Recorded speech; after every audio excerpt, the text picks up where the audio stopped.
लेकिन जब मैंने आज की क्लास के लिए थोड़ी प्लानिंग की और जब मैंने सोचा कि एक ऐसा व्यक्ति जिसको फिलोसफी में कुछ नहीं पता अभी, उसको हम सीधे चारवाक से शुरू करें, तो मुझे लगा कि वो जस्टिस नहीं होगा, अन्याय हो जाएगा। क्योंकि किसी एक दर्शन को ठीक से समझने के लिए पहले ज़रूरी है कि आपको बेसिक वोकेबुलरी उस विषय की पता हो, जो बेसिक टर्म्स हैं, कंसेप्ट्स हैं उस विषय के, वो पता हो। तो फिर मैंने तय किया कि चारवाक को लाएंगे, 2-4 दिन के बाद ले आएंगे, लेकिन पहले 2-4 दिन कुछ बेसिक कंसेप्ट समझें, जिन कंसेप्ट से चारवाक अपने आप समझ में आ जाता है। चारवाक क्यों? जैनिज्म भी, बुद्धिज्म भी, वेदांत भी, शंकराचार्य भी, सब उन कंसेप्ट की बदौलत, उन कंसेप्ट की मदद से समझ में आते हैं, और पश्चिम के लोग भी उनसे समझ में आ जाते हैं। तो आज ये समझेंगे कि दर्शन का जो सबसे बुनियादी प्रश्न है, यानी कि अंतिम सत्य क्या है, what is the ultimate reality, ये सवाल क्या है, ये सवाल कहाँ से आया, इस सवाल का जवाब ढूंढने के लिए रास्ते कौन कौन से थे, कौन किस रास्ते पर चला, क्या जवाब ढूंढ के लाया, और क्या आज उन जवाबों की कोई अहमियत हमारे सामने बची है, अगर बची है तो कितनी बची है, ये सब समझेंगे। और फिर वहां से आपकी जिज्ञासाएं थोड़ी सी और बेहतर हो पाएंगी। तब हम, तो मैं एक शब्द लिखता हूं, अल्टीमेट ट्रुथ। अंतिम सत्य क्या है, या देखिए, दर्शन में सत्य और सत्ता ये भी दो अलग चीजें होती हैं। जब मैं कह रहा हूं कि ट्रुथ एक चीज है, तो ट्रुथ जरूरी नहीं है कि वही हो जिसको हम अल्टीमेट एग्जिस्टेंस कहें। और मैं आज जिस पर बात करना चाह रहा हूं वो अल्टीमेट एग्जिस्टेंस की बात है। यानी दरअसल वो कौन सी चीज है जिससे सब कुछ बना है, ये सारी दुनिया कैसे बनी, किसने बनाई, किस प्रोसेस से बनी। और जब दर्शन की बारीकियों में जाते हैं तो सत्य और सत्ता, ट्रुथ और एग्जिस्टेंस, ये भी अलग शब्द हो जाते हैं। जो पहला सेशन था, मैंने बताया था कि फिलोसफी की 3 बेसिक ब्रांचेस, जिनमें से एक मेटाफिजिक्स है, एक एपिस्टेमोलॉजी है, एक जिसको हम एक्सियोलॉजी कहते हैं। लेकिन फिलोसफी की जो मूल ब्रांच, जिसका इंटरेस्ट हम सबके मन में होता है, उस मूल ब्रांच का नाम मेटाफिजिक्स ही है।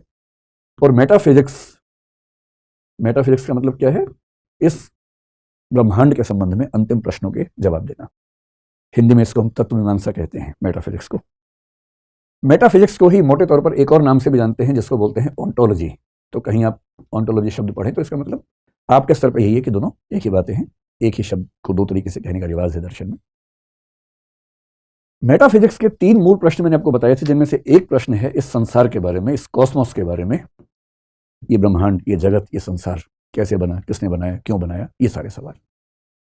दूसरा सवाल जो आपको ज्यादा इंटरेस्ट क्रिएट करेगा वो है आत्मा के बारे में, सोल, कॉन्शियसनेस बेसिकली। और तीसरा सवाल है ईश्वर के बारे में, जिसको बोलते हैं गॉड। कॉस्मोस से जुड़े प्रश्नों को कॉस्मोलॉजी बोल देते हैं, सृष्टि मीमांसा। जो आत्मा से जुड़े प्रश्न हैं उनको साइकोलॉजी बोलते हैं दर्शन में, मनोविज्ञान। और जो ईश्वर से जुड़े प्रश्न हैं उनको थियोलॉजी या ईश्वर मीमांसा कह देते हैं। इन पर तो हम बाद में बात करेंगे। आज इन तीनों को एकदम लेके बेसिक लेवल पर इसका जो फंडामेंटल क्वेश्चन है उस पर बात करेंगे।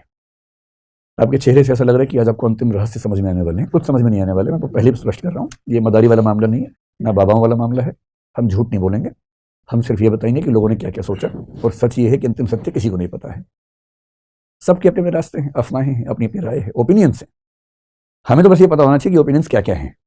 और हमें सब पता होगा तो कोई हमें गलत नहीं बता पाएगा, हम उससे सवाल पूछ पाएंगे।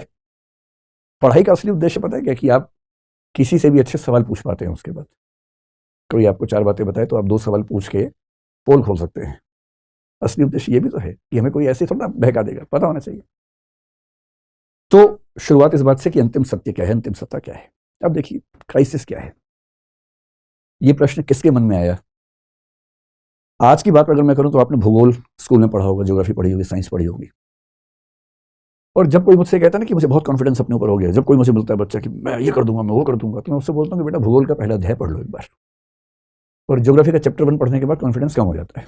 कम होना भी चाहिए, जरूरत से ज्यादा कॉन्फिडेंस ठीक भी तो नहीं है ना। और उस अध्याय को पढ़ के क्या पता लगता है? पता लगता है कि इस ब्रह्मांड में असंख्य आकाशगंगाएं हैं, गैलेक्सीज हैं। उन असंख्य गैलेक्सीज में से एक गैलेक्सी जिसका नाम मिल्की वे है, वो हमारी गैलेक्सी है। उस एक गैलेक्सी में असंख्य तारे हैं, स्टार्स हैं बहुत सारे। उन तारों में से एक छोटा तारा जिसका नाम सूर्य है, सन है, वो हमारा पड़ोसी है। पड़ोसी मतलब 15 करोड़ वर्ष, मतलब ये किलोमीटर की दूरी पर लगभग। उस सूर्य के साथ जो ज्ञात ग्रह हैं वो 9 के आसपास हैं, उसमें डिबेट चलती रहती है। उन 9 ग्रहों में से एक ग्रह पृथ्वी है। उस पृथ्वी पर 1 ट्रिलियन के आसपास स्पीशीज हैं, 1 लाख करोड़ स्पीशीज हैं। उन स्पीशीज में से एक स्पीशीज होमो सेपियंस है। इस दुनिया में आज के समय में 800 करोड़ होमोसेपियन सेपियन जिंदा हैं, उनमें से एक मैं हूं। ये मेरी औकात है। हम सबकी हैसियत दरअसल इतनी ही है।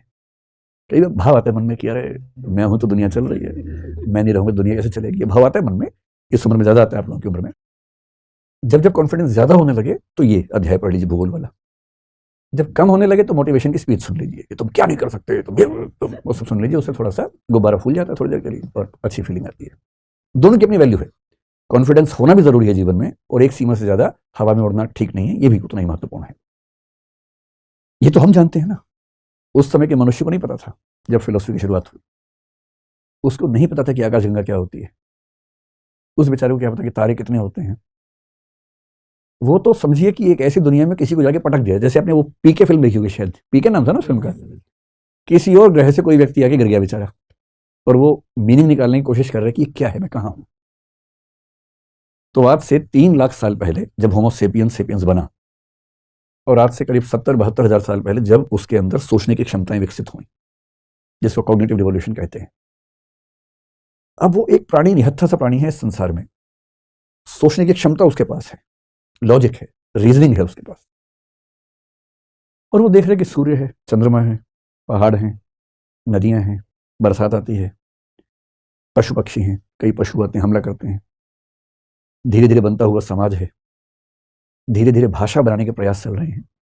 पहली बार राज्य बनाने का प्रयास चल रहा है जिसमें एक व्यक्ति शासन करेगा। इस पूरे स्ट्रक्चर को, इस पूरे संसार को समझने की कोशिश ये व्यक्ति कर रहा है। ये साइंटिस्ट नहीं है, क्योंकि साइंस का कंसेप्ट ही नहीं है। ये धार्मिक व्यक्ति भी नहीं, क्योंकि उस समय धर्म भी नहीं आया है। एक बेसिक बुनियादी दिमाग लेके समझना चाह रहा है इस रहस्य को कि मैं कहां पटक दिया गया हूं, मैं किस दुनिया में हूं, कैसे समझूं कि ये दुनिया क्या है, कैसे बनी, और मेरी इसमें क्या स्थिति है। मेरे आसपास जो लोग मर रहे हैं, क्या वो खत्म ही हो गए? हम आए कहां से थे, जाएंगे कहां, कुछ नहीं पता है। अब ऐसे में लोग क्या करेंगे, सोचेंगे, जिज्ञासा से भर जाते हैं। जिज्ञासा से भरे हुए इस व्यक्ति के पास इनपुट बहुत कम है। देखिए, एक वैज्ञानिक जब निष्कर्ष निकालता है, कैसे निकालता है? उसके पास लॉजिक है, रीजनिंग है, प्रोसेसिंग है, लेकिन इनपुट भी तो है बहुत सारा। रिसर्च करता है, एक्सपेरिमेंट्स करता है, उन एक्सपेरिमेंट्स के रिजल्ट्स के बेस पर उनकी प्रोसेसिंग करके सही फैसले निकालता है, सही निष्कर्ष निकालता है। इसलिए फिलोसफी में कहते हैं कि जो चिंतक है वो 2 तरह का हो सकता है, या तो होगा मधुमक्खी जैसा, या होगा मकड़ी जैसा। और ये मधुमक्खी और मकड़ी का जो मामला है, स्पाइडर जो है, मकड़ी, और मधुमक्खी को आप हनी भी अगर कहें, ये 2 कंसेप्ट क्यों आते हैं फिलोसफी में या साइंस में भी आते हैं? एक अच्छा वैज्ञानिक होता है मधुमक्खी जैसा, इसलिए वैज्ञानिकों का आदर्श है मधुमक्खी होना। काटने के लिए नहीं, मतलब मधुमक्खी होने का दूसरा मतलब है। यहां पर मधुमक्खी कैसे काम करती है? वो इस फूल पे जाके, इस पे जाके, इस पे जाके, इन सब फूल पे जाके उन सबसे पराग के कण लेके आती है, और फिर उन सबकी प्रोसेसिंग खुद करती है, और प्रोसेसिंग करने के बाद क्या बना लेती है? हनी बना लेती है, शहद बना लेती है। यानी वो प्रोसेसिंग खुद करेगी, लेकिन प्रोसेसिंग जिस चीज पे करेगी वो इनपुट्स बाहर से लेके आएगी, यहां से लाएगी, यहां से लाएगी, यहां से लाएगी, रियल इनपुट्स होंगे। और उन इनपुट्स की प्रोसेसिंग अपनी उन क्षमताओं से, जो क्षमताएं ईश्वर ने, प्रकृति ने उसको दी हैं, उनसे प्रोसेसिंग करेगी, और तब जो निचोड़ निकलेगा उसको हम शहद कहते हैं। ज्ञान की दुनिया में इसको आप निष्कर्ष मान लीजिए, जजमेंट मान लीजिए। पर मधुमक्खी बन सके इसके लिए इनपुट बाहर से मिलना जरूरी है। अगर इनपुट ही ना हो तब क्या करें?